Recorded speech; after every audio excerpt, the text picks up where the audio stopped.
everybody, and welcome to Gnyp Gnop. I'm Greg Gnyp. Of course, that makes me the Gnyp of Gnyp Gnop, and that's Chris Yazinski, my buddy. How are you, buddy? And he's the Gnop. So, how are you today? You doing good? I got to tell you, I'm so excited. So excited about our next guest who's on the show today. And he's actually a person who influenced me to play double bass when I was a kid in high school in the last string program that was actually done down here because I had to play Age of Consent. You know. Oh, totally. And see, and I came from a little bit of a different way around where I have a sister who's older than me, and she was like, "You have to hear this band," and then she went, "But then you've got to listen to this band." And of course, we're talking Joy Division, we're talking New Order, and then of course I got into Monaco, and now it's. I guess we should be honest and tell people who we're talking about. Yeah, Peter Hook. Joining us live from Toronto, who just landed. And now his newest thing is Peter Hook and the Light. Yes. Hooky, welcome. Congratulations and welcome. To Gnyp Gnop. And here I am in bed nude. Well, that's good. We just have our shirts on. I'd never say, boys. So, how's the tour going? I mean, we're coming out of COVID. We're supposedly all opened up. You're just starting your leg of your North American tour. And how's it going? It's going fine. I think that the chaos that has been left behind is still having massive repercussions. We were 4 hours delayed. The luggage took 2 hours to come out. Things like that, which I suppose in a funny way, we've over the years taken it for granted that these things run pretty smoothly. And then to get to this point where they don't, on a 26-city tour, it does fill me with a little bit of dread of having to go through that nearly every day as a touring band. I mean, the main problem is the lack of sleep. In the old days, it used to be self-inflicted, the lack of sleep. But now, generally, it's other people that stop us sleeping. It just means that we have to set out earlier. The shows finish at the normal time. So it means just getting less and less sleep. And it becomes a bit of an avalanche over a while. But we will have to see. I mean, the thing is that we're all here. This is our 10th North American tour in 12 years. So we are aware of, the pitfalls, shall we say. So, yeah, it's good. We're all in a very positive state of mind. All the boys were at breakfast with me earlier. And, there's only one of them that hadn't slept. So, we're okay. We're sort of muddling through, and I fully expect us to be 100%. Awesome. See, and the one thing that I love about your tour, because I've had a chance to see you a couple of times as Peter Hook and the Light. One of my favorite things about your tour, though, is you're making so many people my age so happy. There's, because there's a couple of guys in the crowd that might be maybe not quite in the best of shape, and I've watched them, dancing through a song and halfway through having to bend over to catch their breath. Give them a few seconds and start up again. So you're doing a great job for getting some of us some exercise. Well, I mean, I'm a great believer in it in myself. I mean, I learned the hard way, of course, when I got to the point where I was very, very unfit. And I mean, now, to be honest with you, I'm probably fitter than I ever have been in my life, which is absolutely ridiculous at the ripe old age of 66. Are you still running? Yeah, I do 3 10Ks a week. Nice. What kind of pace are you doing? I do a running show. 11 kilometers is my pace. But yeah, I mean, the only thing I have to watch though is because the shows are so long, and because of that they're quite energetic. I have to watch when I'm working, as I am doing now, that I don't do any running really, because it brings my immune system down, and then I get prone to colds, and I had pneumonia 3 times on the last tour that we did, which was of North America and then Australia. And I got scarring on my lungs because of that. Because I was fit, I got through it. Right. But I did get pneumonic scarring. So over COVID, I've had to be very, very careful. And, again, it's the big problem is that because the COVID numbers are still so high, whilst COVID may not be killing us anymore, for considering we're going to a different city every day, Right. it means that we're not going to be able to say hello to a lot of old friends because you're just trying to limit your risk. Right. You have the problem at breakfast. There was a guy coughing next to me this morning, and I was like, "Oh Jesus, man!" I would rather he farted than coughed, to be honest. But so yeah, there's that fright that it's left you with, and the thing is that we've worked hard to get here, and we don't want to let people down in the other 25 cities. So yeah, we're having to be careful, particularly with friends. Sadly, we're not going to be able to meet friends. So I do hope that people will understand that, which is a great shame, because it used to be one of the nicest things about touring was meeting old friends in old places. So, yeah, the changes are there, and there is a responsibility, There is. But one of the things I like about what you're doing, so maybe people won't be able to meet and greet and do things like that, but they can No, still you get your can't- autograph you can't if do they that, buy really. some of your swag at the concerts. I saw the post that you were signing. Yeah, we did Which all I think is those absolutely yesterday. brilliant. I think that's how long did that take you to sign hoodies and T-shirts and It took posters me and 9 that must have been a hours. day and a half or 2 days before the tour started. 9 hours, yeah. I came early to do them. We've worked with Kill the Eight, a Toronto firm, many times before, and we've got a great working relationship. So yeah, I mean, the reason I do it, I suppose, is to say thank you to the people that have supported me, because when I decided to do what I did outside of New Order, specifically when New Order split up in 2007, there was a lot of skepticism about what I was doing. And, the thing is that people have been won over. They realize that they can trust you. And so, yeah, it's my way of saying, yeah, thank you, for that trust. It's like a personal touch that I think is very important. It's amazing to me that very few people in the world have ever seen Joy Division play live. It's true. Yeah. But yet, I gotta say, they're more popular today than ever. Yeah, I mean, it's a great testament to the music, and the reason that I'm here is that I'm celebrating Ian Curtis's legacy and his life. Because one thing I noticed when we were New Order together, we never celebrated anything to do with Joy Division. And once I was outside of that bubble, shall we say, and the bubble had burst, I thought, why have we never celebrated anything?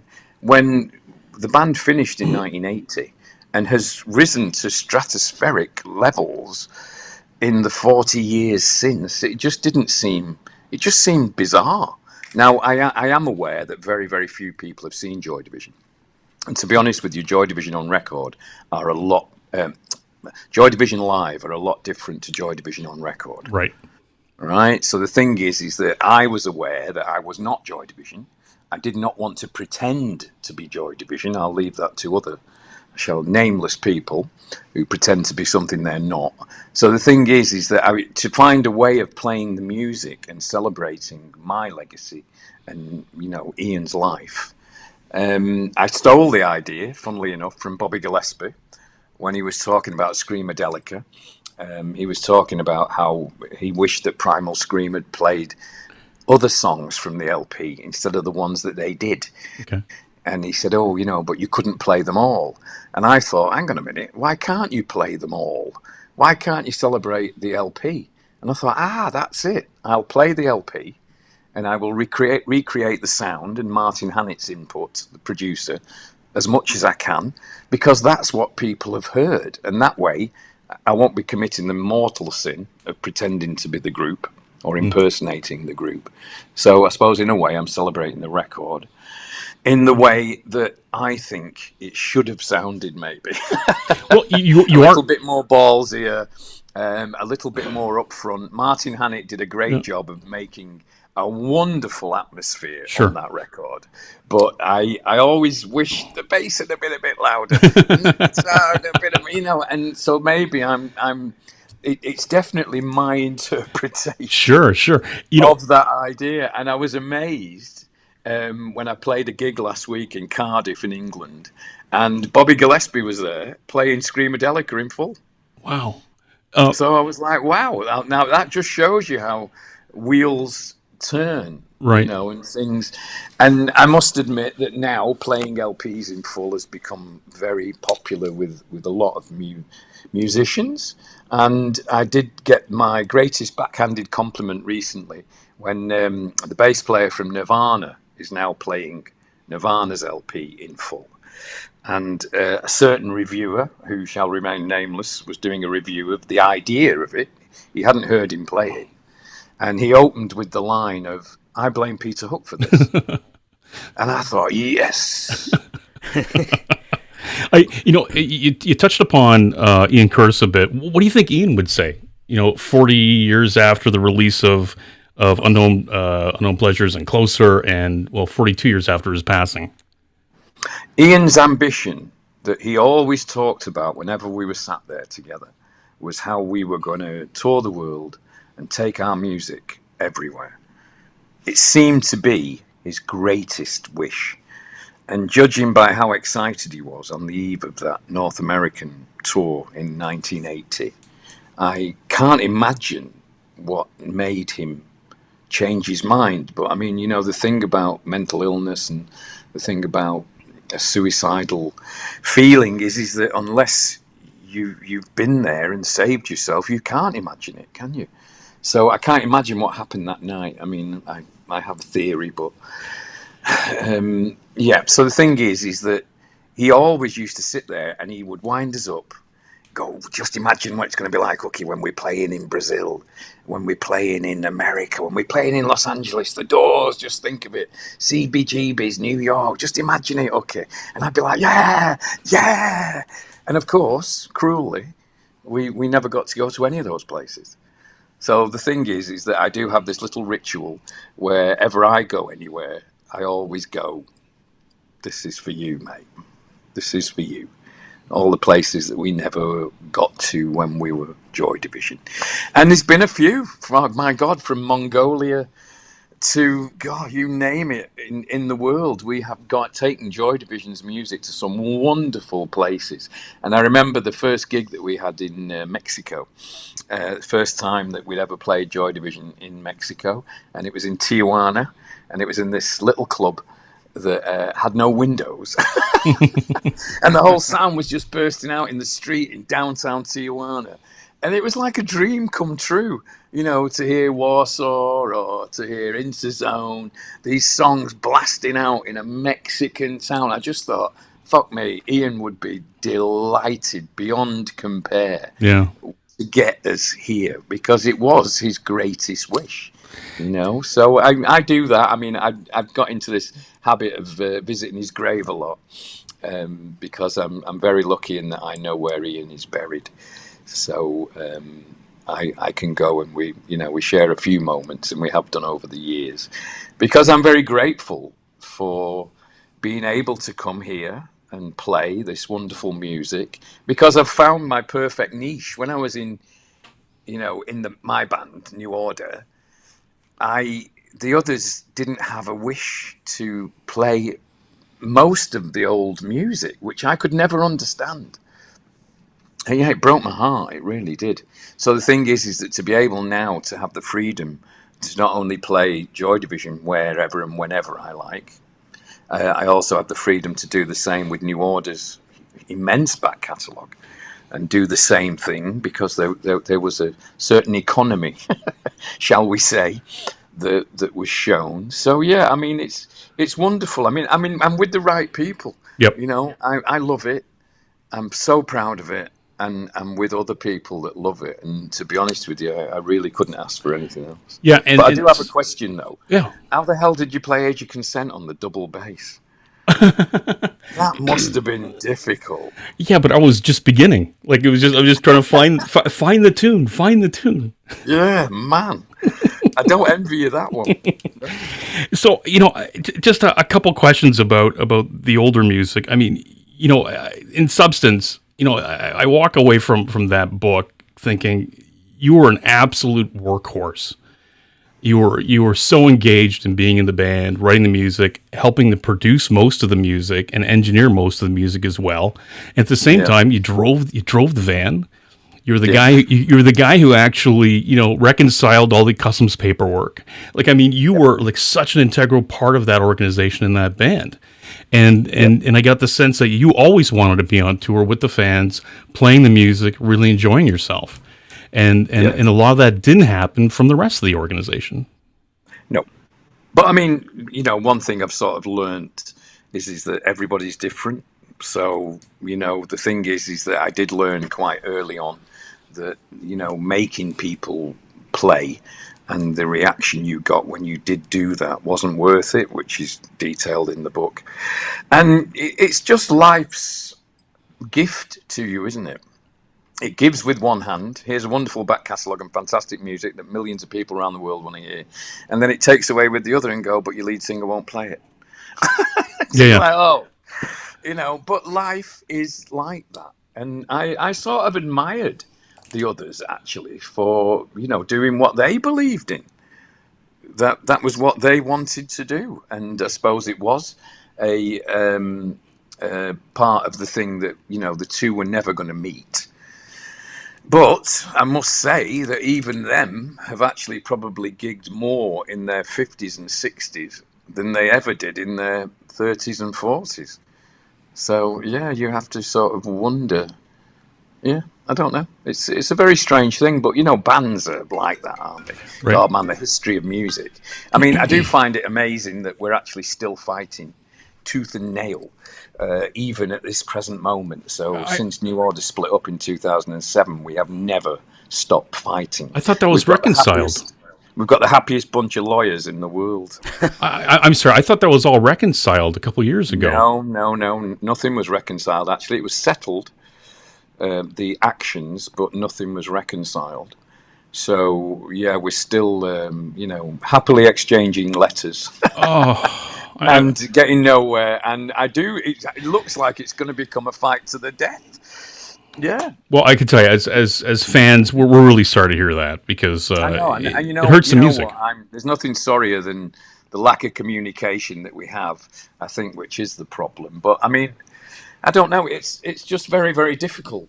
I'd love to be able to sit here and say, it was reconciled. Good luck, lads and ladies. I mean, if you want, I've got a good divorce lawyer. Mate, is he? I bet he's not as happy as our lawyers.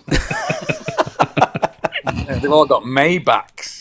Oh, yikes. Never mind Mercedes. You know what I mean? It's just like, carry on arguing. This is great. I'm just off to the Maldives again. Oh, our lawyers are always in the Maldives. Yikes. Do you still have your studio? Sweet 16? Sweet 16, no. It became, because I was so busy touring, it didn't. I mean, funnily enough, it was actually, studios were able to make money when I got it out. But my partner, who was a surgeon, actually, in England, Naru Hira, a wonderful man, he pioneered laser treatment and use of lasers in operations in England. He was a really spectacular man. I sold it to his son, and his son took it over, and his son, Sean Hira, now does the sound for New Order. Oh, yeah, interestingly enough. You just can't trust anyone, can you? That's right. Hey, Hooky, are you working with any new bands? You did a lot of producing and did a lot of working on tracks with different organizations and bands over the last 40 years. Anything exciting? I managed to do a lot of collaborations, which is good fun. I do miss the group writing machine, if you like. Right. The fact of being in a group where you have to do a new record. I mean, with New Order, it got to every 6 or 7 years. But I mean, I tend to work a lot faster than that. So I do a lot of collaborations. I've got offered one last week, actually, which was quite good, by Rusty Egan. Rusty used to be in Rich Kids and Visage, and I did a track with him for his solo LP a while back, and we're doing a new track together, which was really interesting. I was really excited about it.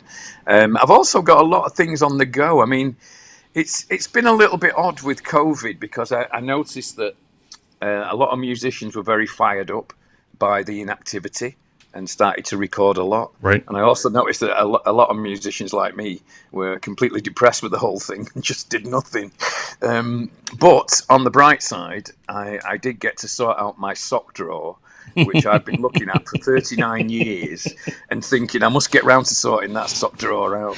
So now all my socks are in pairs. Except for the one. Except for that one, right?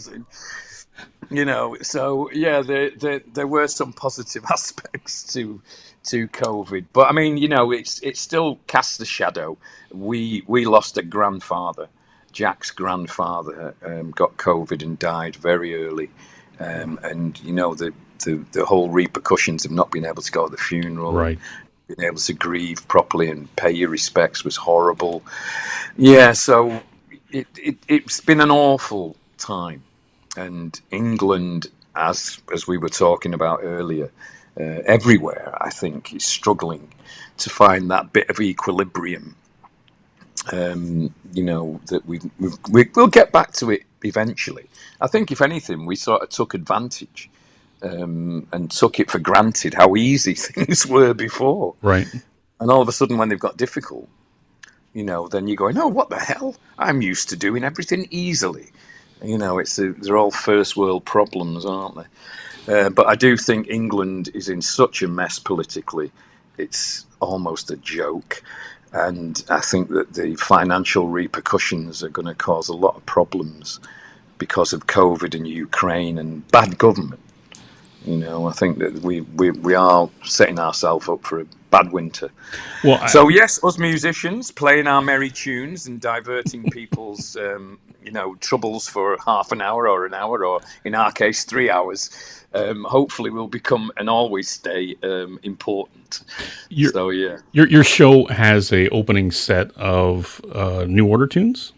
Yeah, and then you actually play most of Unknown Pleasures and Closer. All of Unknown Pleasures, all of Closer. Wow. And then we do an encore.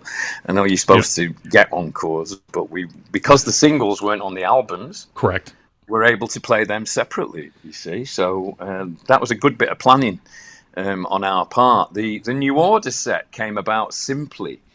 Actually, it was the other way around. When we played Joy Division and then moved to New Order, because my ambition is to play every song that I have written and recorded before I go off to join Ian, if you like.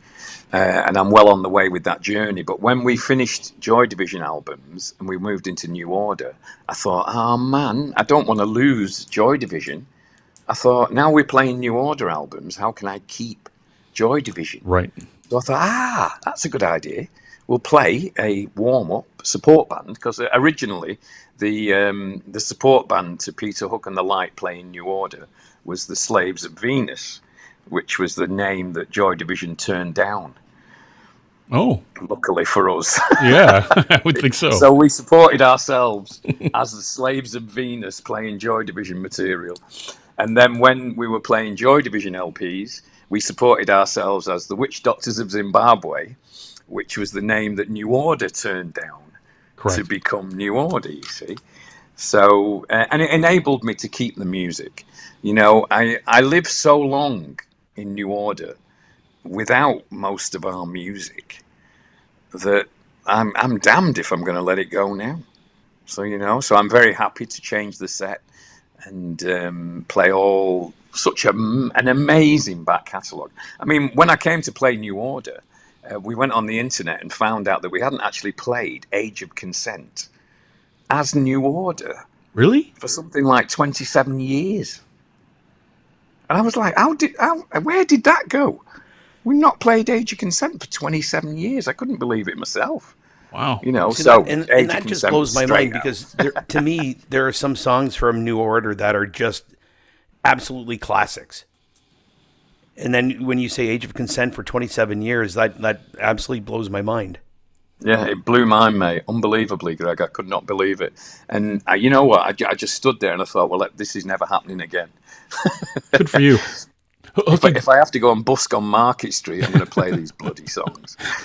You Oh, know. But how do you, if I can just interrupt, like, but with that crazy amount of songs to choose from, how do you just know that you how do you just decide? Is it just throw a dart and go, listen, we got to play this song? Just because you've got so many great songs, and there's so many songs that, there's the singles that everybody knows, but on New Order albums, there's always a song or two that's just a crazy And some gem. great B-sides as well. Yeah, like where I used to, right, I used to DJ in the clubs a lot, and I mean, to be honest with you, sometimes I would take a B side and go, I'm going to use this one more than I use the single. Yeah.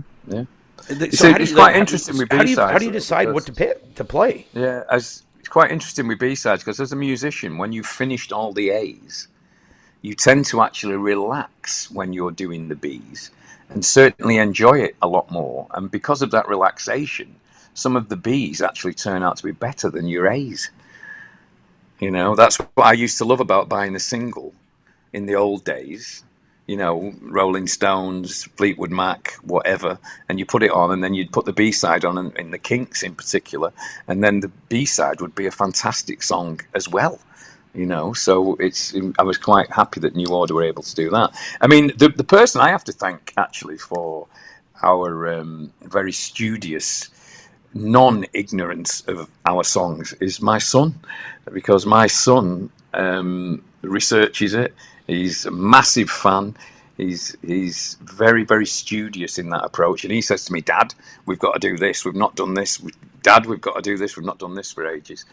So he is my wingman in that respect. And as you can imagine, I was devastated to lose him to Smashing Pumpkins when Billy came along, played with us a couple of times and stole me son, the bugger. So, yeah, but I'm immensely proud of watching him play with the success that Smashing Pumpkins have. that's Jack Hook, right? Yeah, well, it's called Jack Bates, actually. Okay. Yeah, but yeah, he's been playing now with the Smashing Pumpkins for 7 years, which actually surprised me. So he comes back to us when he can, and then he goes off with the Pumpkins when he has to go. So I've sort of got used to being without him some of the time. In the family business. Well, yeah, I mean, it's amazing, even from my point of view, to think that my son is as celebrated as he is. I'm like, wow, that's pretty good. He's actually much technically better than I am, if you like.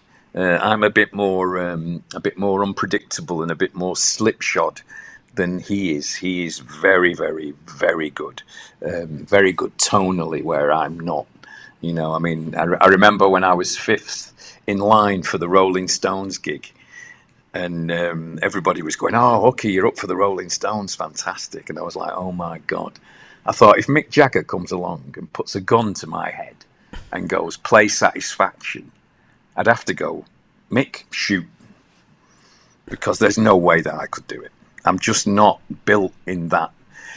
I can't play other people's songs. I'm just not like that. Whereas my son is brilliant at that as well, as playing his own. So yeah, it would be. I'm a much different animal to Jack in the way that we hear the bass, not particularly play it. He's the only person that can play. I've heard that can play exactly like me. Wow. So are those some of your influences that you just named, by the way? The Rolling Stones and... Yeah, I mean, it's from a bass playing point of view, the first bass line that ever struck me was by Carol Kay, and it was Just My Imagination. That was the first time it sort of stuck out from that, but even that was years before I went to see the Sex Pistols. Yep. And became a bass player by default because I didn't even know that a bass had 4 strings. When I went to buy a bass and the guy gave me a bass, I said, "Hang on, mate, my mate's bass has got 6 strings." And he said, that's because your mate's got a guitar knobhead, and this is a bass. And I went, oh, right, okay. So, I couldn't imagine a more reluctant bass player than I was. And really, after seeing the Sex Pistols, we decided that the only lineup for a band was one bass, one guitar, drums, singer, and more or less stuck to that right the way through. So, yeah. It's it's amazing how you drop into these things, isn't it? It really is, and frankly, you reinvented the bass and the way people hear the bass, and then course, I mean, I was lucky. Yeah. As my mother said, you need a gimmick, Peter.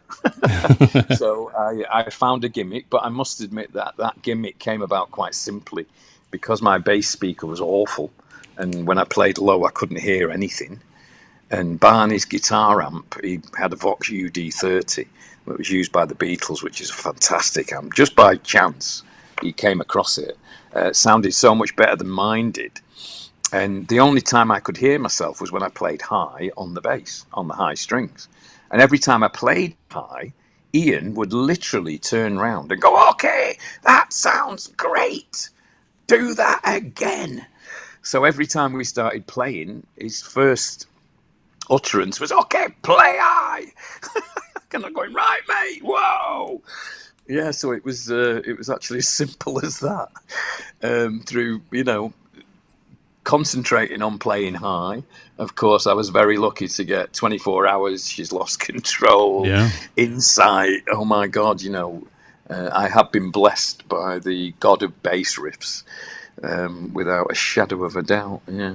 Yeah, I know we got to wrap up real quickly. I visited the Rock and Roll Hall of Fame a number of years ago in Ohio, and there is a display for Joy Division and New Order there.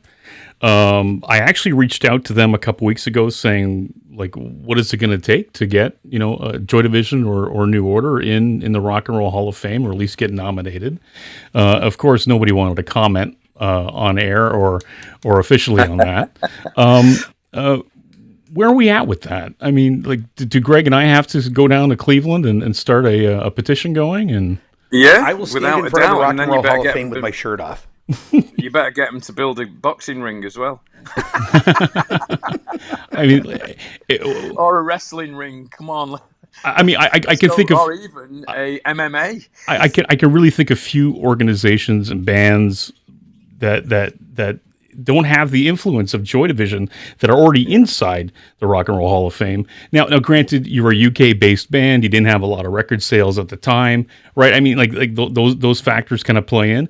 But when it comes to influence, and still influencing today, I find it incredible. I mean, if I'm going to joke apart, the point is that the fracas between us is so intense that anybody who is trying to give us some kind of accolade, knows that it's impossible for them to meet. So, and the others and their management are very well aware that as long as this argument goes on, and it is, as I said to you before, it is still very, very raw and very angry, that those things just cannot happen. Right. Because you can't get any, if the other three went up for it, then I'd be kicking the door down going, you rotten bastards. What about me? And like Cinderella. Right. Right. No. Leaving me Sue on the stairs and me Doc Martin on the stairs. So hopefully one day when we fix the internal politics, we can maybe get you guys some accolades. Yeah. I mean, as I say, and I keep saying to the other members that I am, here. I'm willing to talk. I'm willing to do the whatever it takes for us all to get on with our lives, actually. Because I said to you before, my best mate, Twinny, said to me not long ago, he said, my God, he said, one of you lot is going to be in the grave. Yeah.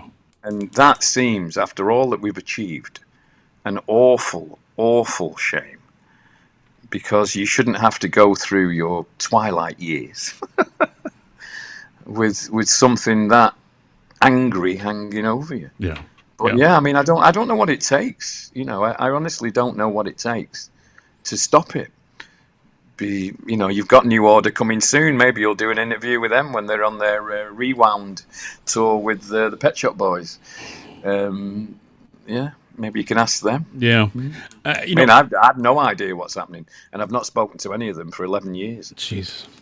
So, yeah, but all I do is get these ridiculous legal letters over and over again. Just, it's like a mad...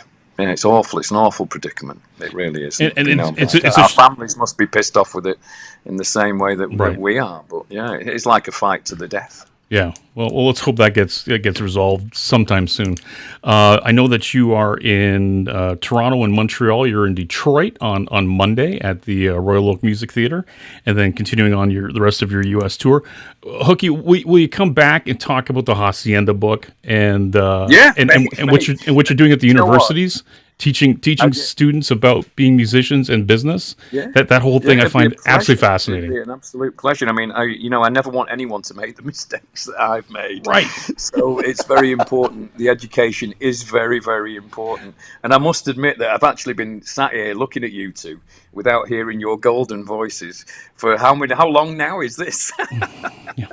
Now that we've found how to do it, lads. Yes. We should keep it up, shouldn't we? Absolutely. And we'd love to talk about the Haçienda. What most people don't know, you're also at a university in England doing some work with musicians. Yeah, we do a master's degree in England for music and music management. Correct. My idea with that was that I see so many education institutions who teach but don't teach in any practical level. Correct. So all their students have learned everything in the classroom.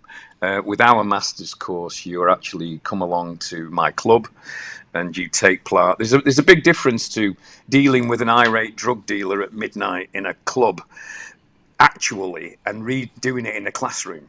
And also putting a band on the road and dealing with the day-to-day running of it. The students do that with Peter Hook and the Light. It's been a very popular course, and that hands-on approach, I think, means that when they can go to anywhere for any job, and someone says, "Have you got experience?" Because that's always the big bugbear. Yep. You can be very studious, you can pass your exams, but if you've got no experience, well, with our course, they can say yes. I had to work in his bloody club. I had to look after his bloody band. I was like a slave to him. Yep.